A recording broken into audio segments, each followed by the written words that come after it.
bienvenue sur Raptoreum FR, la chaîne officielle YouTube Raptoreum en France. Je suis The Baguette Nibbler et aujourd'hui je voulais un peu vous parler de mes autres médias, donc notamment Twitter et aussi Crypto FR et Bitcoin Talk, où je publie régulièrement des news sur la team et sur tout ce qui se passe au sein de la communauté également. Alors je voulais vous parler pas que de ça, mais aujourd'hui on va parler d'un sujet très pratique, explication simple de l'attaque 51% et aussi de pourquoi Raptoreum y est complètement immunisé. Donc en fait, l'attaque 51%, pour vous expliquer, le minage en fait c'est résoudre des algorithmes. Lorsqu'un mineur il mine un bloc, en fait il crée un nouveau segment de la blockchain. Et le premier à résoudre reçoit des cryptos en récompense.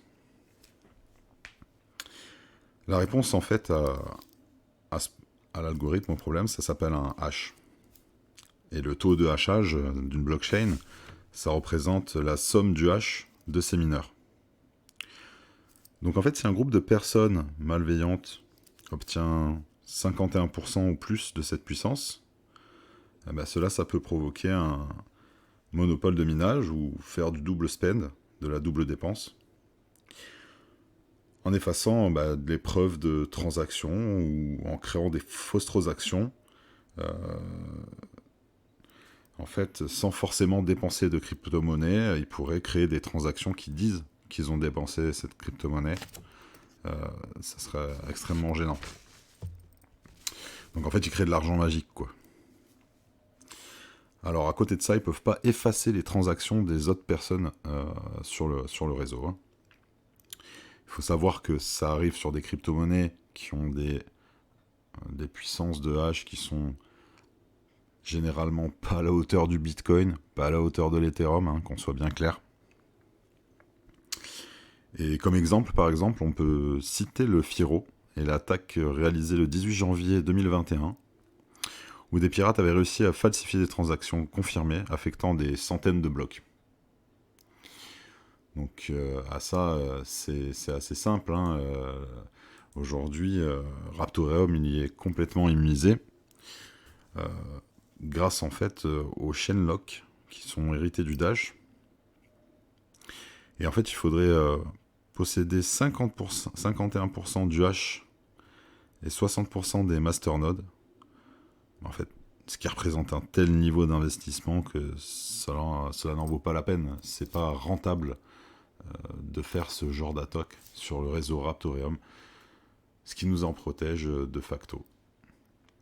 Donc voilà, j'espère que vous avez compris un peu mieux ce qui faisait que le Raptoreum était protégé des attaques 51% et les risques que vous encourez sur les crypto-monnaies qui ne le sont pas.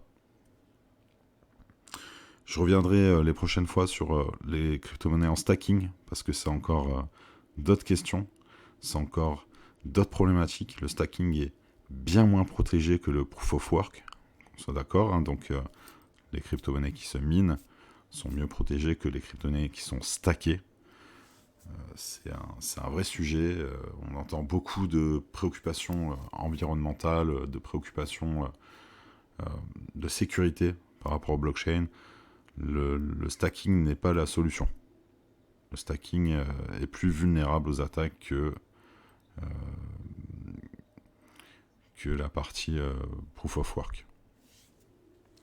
Cela, je vous en parlerai un peu plus dans une prochaine vidéo.